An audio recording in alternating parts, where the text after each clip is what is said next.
Tadi disebutkan oleh paman Anda, Pak Rustam, bahwa Anda mengatakan Pak mati itu sakit. Apa yang Anda rasakan waktu itu? Rasa dada sesak, terus sakitnya tuh seperti ditusuk pedang, terus seperti kulit binatang Dikuliti gitu? dikuliti hidup-hidup. Sakit sekali waktu itu Sakit rasanya? sekali. Terus di dada saya terasa sesak. Setelah itu paman saya mengajar saya mengucap kalimat thayyibah, terus mengucap doa kalimat syahadat, asyhadu an la ilaha illallah wa asyhadu anna muhammadar rasulullah. Apa betul waktu roh Anda itu dicabut dari kaki itu, Ya. Anda bisa melihat jasad Anda? Sempat saya melihat jasad saya pada waktu itu, tapi sebentar. Setelah itu saya dibawa pergi oleh 2 orang malaikat ini. Dan pada waktu itu saya ingin ketemu sama ayah saya. Kebetulan ayah saya sudah meninggal.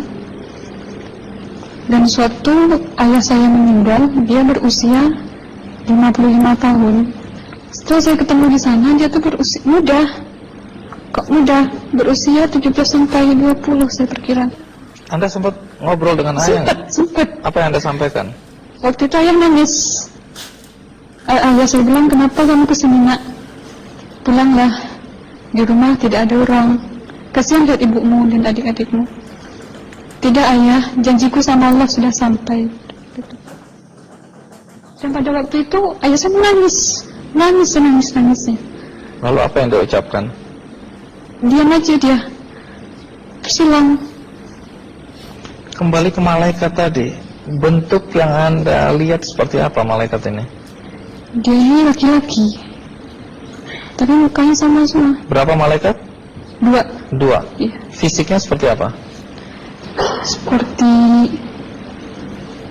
berserban, berpakaian ihram, mukanya sama.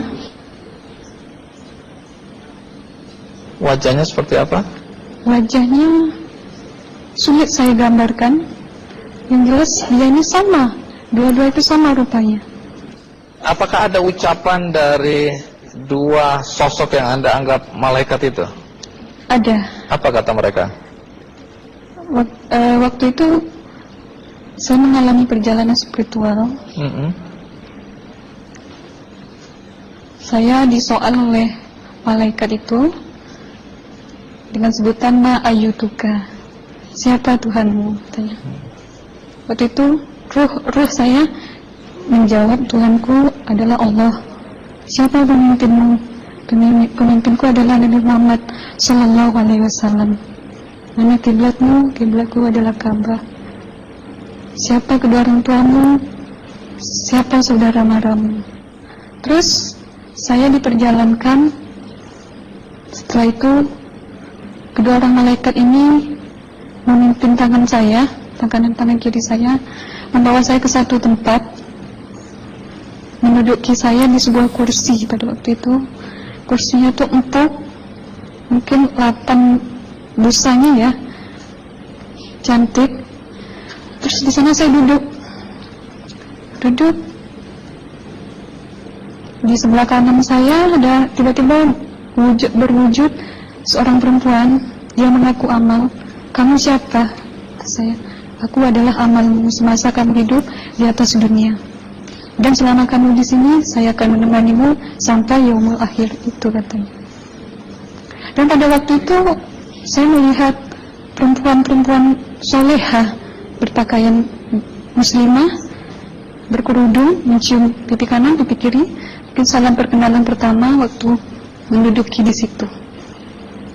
Setelah itu saya dihijrahkan lagi, dibawa oleh 2 orang malaikat ini lagi, melihat dosa-dosa besar ya. Di sana saya diperlihatkan ada seorang laki-laki memikul besi di bahunya. Saya perkirakan besi itu mungkin beratnya tuh berton kali ya. Berat sekali ya? Berat sekali. Terus dia berjalan nggak sampai-sampai ke tujuannya, berlumuran darah nanah, baunya na'udzubillah misalnya. bajunya tuh sobek-sobek. Waktu itu roh saya disaksikan oleh Amal. Saya tanya kepada Amal, roh tanya sama Amal, wahai Amalku, dosa apakah yang manusia ini lakukan sewaktu ia hidup di atas dunia? Amal menjawab pada waktu itu, sewaktu manusia ini di atas dunia, dia ini adalah menyantet orang, meneluh orang, sehingga dia berjalan nggak sampai yaumul akhir katanya. Yang kedua, saya melihat ada seorang laki-laki saling bunuh-membunuh. Sebentar kayak gitu lagi. Waktu itu, sewaktu manusia ini hidup di atas dunia, dia adalah seorang pembunuh, hingga dia tidak mau bertanggung jawab terhadap orang yang dibunuhnya. Terus yang ketiga, saya melihat ada seorang laki-laki dihujam kemaluannya pakai besi panas, timah panas itu ya, hingga menembus. Waktu itu roh bilang sama Amal, wahai Amalku, dosa apakah yang manusia ini hidup di atas dunia? Amal waktu itu menjawab, suatu manusia ini hidup di atas dunia, manusia ini adalah seorang perzina. Setelah itu saya melihat ada seorang laki-laki disebati oleh rotan. Rotannya itu menyebati kulitnya tuh hingga lepas daging sama kulitnya. Itu Amal menjawab, suatu manusia ini hidup di atas dunia, dia ini tidak pernah sholat Islam, hingga waktu matinya pun dia tidak mengucap 2 kalimat syahadat. Dan pada waktu itu roh sama Amal sempat menghafiz Quran pada waktu itu dengan harapan supaya orang manusia yang Allah siksakan ini bisa terampuni dosanya. Jadi masih sempat waktu itu ya? Iya, roh sama Amal yang menghafis Quran, bertahzim, bersalawat, baca ayat 1000 dinar, membaca Yasin. Tapi sayang, bahkan tambah banyak Allah tidak mengampuni dosa-dosa mereka, sayangnya. Setelah itu, akhirnya yang terakhir kali berzikir. Zikir saya pada waktu itu, subhanallah, walhamdulillah, wala ilaha illallah, wallahu akbar, la haula wala quwwata illa billahil aliyyil azim. Sekuat-kuatnya nada saya berteriak. Tiba-tiba saya merasakan detik jantung ya. Waktu itu mungkin paman saya yang menyaksikan. Itu saya koma. Disitulah sebenarnya Anda kembali ke jasad ya? Iya. Jadi banyak sekali Anda menyaksikan kejadian-kejadian di alam sana ya. Nah, menarik karena waktu kami menghubungin Mbak Aslina, pada dasarnya Mbak Aslina keberatan menceritakan kembali kisahnya. Tapi kalau toh akhirnya Anda mau sampai di sini dan Anda sudah bercerita, apa harapan Anda pada orang-orang yang mendengarkan kisah ini? Ya, harapan saya pertama, ya lebih banyak menyambut puasa ya, lebih banyak mendekat diri aja sama Allah, perbanyakkan amalan soleh, perbanyakkan zikir, perbanyakkan sholawat, baca Quran, dan sebagainya. Itu harapan Anda ya? Iya. Baik, terima kasih Mbak Aslina ya, sudah datang dari Bengkalis untuk menceritakan kisah ini.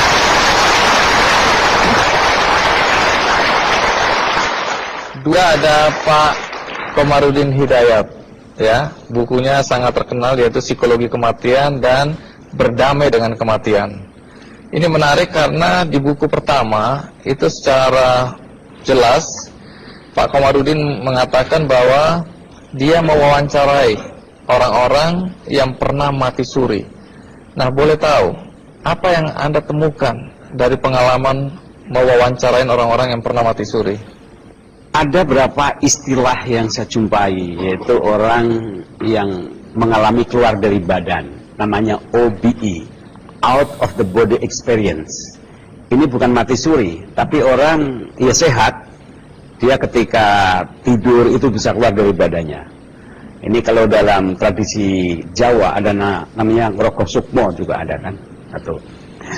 Nah, ada lagi orang yang pernah mengalami mati suri, kemudian namanya NDE, near death experience. Pengalaman rohani itu, ini kan sesungguhnya menjadi kepercayaan klasik semua bangsa dan agama percaya. Dan agama juga mengatakan bahwa dalam diri kita itu kehidupan yang primer itu kan kehidupan rohani yang ada dalam jasmani. Nah, pengalaman mati suri ini sungguhnya hanya memperkuat saja keyakinan agama manapun juga. Nah, kemudian cerita-cerita ini secara ilmiah sulit dibuktikan, tapi sulit juga diingkari. Nah, berapa hal yang orang pernah saya wawancarai. Satu, bahwa rohani ketika keluar dari badan ini ibarat flash disk ya, atau rekaman, maka kemudian ketika ruh di sana itu akan kelihatan semua rekamannya. Rekaman atas amalnya, perbuatannya. Sungguhnya badan ini kan merekam kan. Kalau untuk membuktikan bahwa kita merekam, itu tidak usah sampai mati pun kita bisa membuktikan bahwa tubuh, lidah itu merekam semuanya. Nah, ketika rekamannya itu bagus, maka kemudian akan memberikan satu fasilitas yang nyaman, yang indah sekali. Seperti yang diceritakan mungkin saudari Aslina itu. Tapi sebaliknya, kalau rekamannya itu negatif, maka pengalaman rohaninya itu juga sengsara. Ibarat orang mimpi. Ketika mimpi sebelumnya itu indah hidupnya, maka mimpinya akan indah. Tapi kalau sebelumnya itu sengsara, maka mimpinya sengsara. Kira-kira sederhananya seperti itu. Tapi pesan moralnya dari sekian banyak yang saya wawancarai, itu satu gini. Bahwa orang umumnya itu berubah total karena dia yakin bahwa hidup ini ternyata tidak selesai dan kematian, bahwa nanti ada kelanjutannya.